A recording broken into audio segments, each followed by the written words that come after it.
Some towns keep their history alive with museums, monuments, and old books. But Black Hollow buries its past, deep enough that no outsider should ever come digging. Investigative journalist Daniel Carter had spent years chasing the truth behind America's strangest unsolved cases. When he stumbled upon the Langley family disappearance of 1982, he was convinced he had found the perfect mystery. A family of 5 vanished overnight. Dinner plates still set on the table. Clothes neatly folded in their drawers. Doors locked from the inside. The only thing left behind was an extra place setting at the dinner table. Who was the 6th guest? The deeper Daniel looked into the case, the stranger it got. Black Hollow had a long history of disappearances, dating back over a century, but no official records of investigations. No missing persons reports, nothing. The town simply erased its lost souls as if they had never existed. That was the first red flag. The second came when he arrived in town. Chapter 1. Welcome to Black Hollow. Daniel's car rolled into Black Hollow just after sunset, the road narrowing as the trees grew denser. The town sign was half rotted, the words barely legible. Welcome to Black Hollow. Population. The last number had been scratched out. The air felt thick, suffocating in a way that made his chest tighten. The town itself looked like it had been paused in time.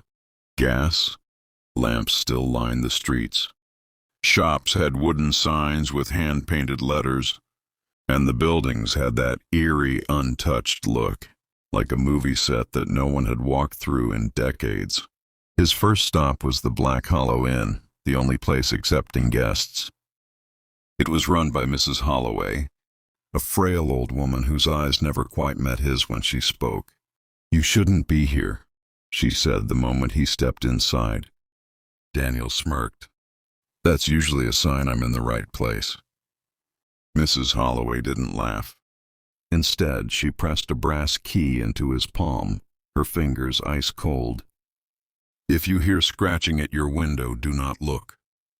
Before he could ask what she meant, she shuffled away, muttering under her breath.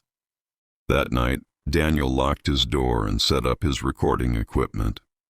He was no stranger to small-town superstitions, but Black Hollow already felt off, like the town was watching him. And then came the whispers. Chapter 2. The Vanished Ones.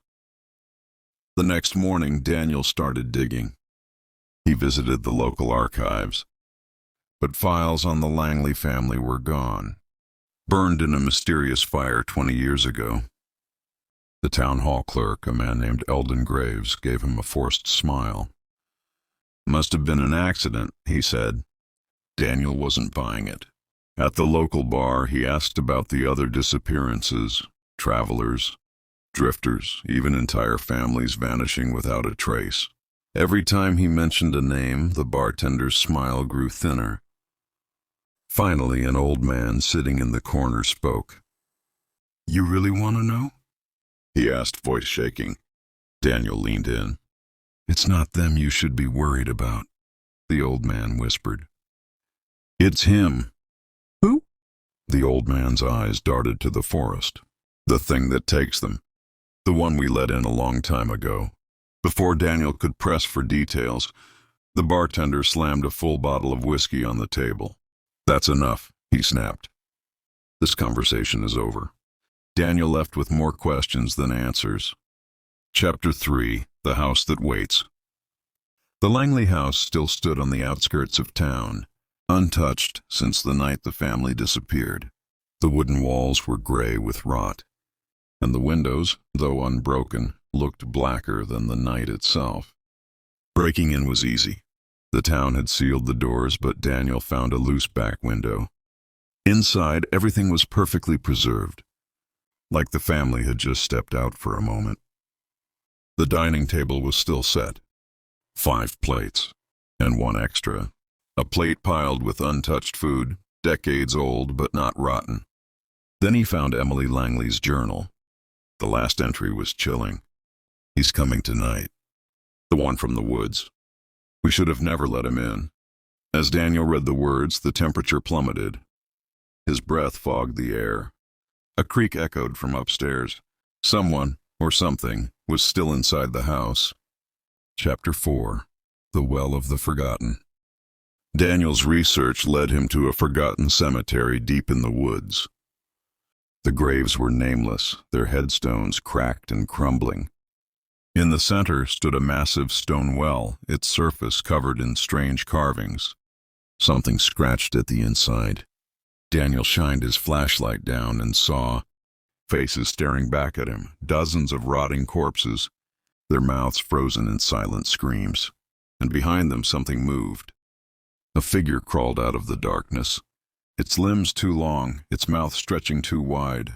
"You shouldn't have come," it whispered in a voice that sounded like hundreds speaking at once. Daniel ran. The creature followed, its movements inhumanly fast, its shadow stretching unnaturally through the trees. He barely made it back to town.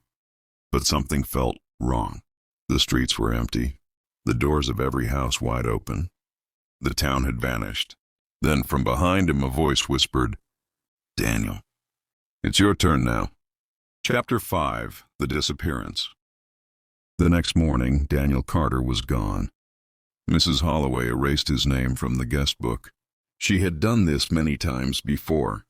A month later, a new traveler arrived in Black Hollow, eager to investigate its dark past. Mrs. Holloway smiled warmly as she handed him a brass key.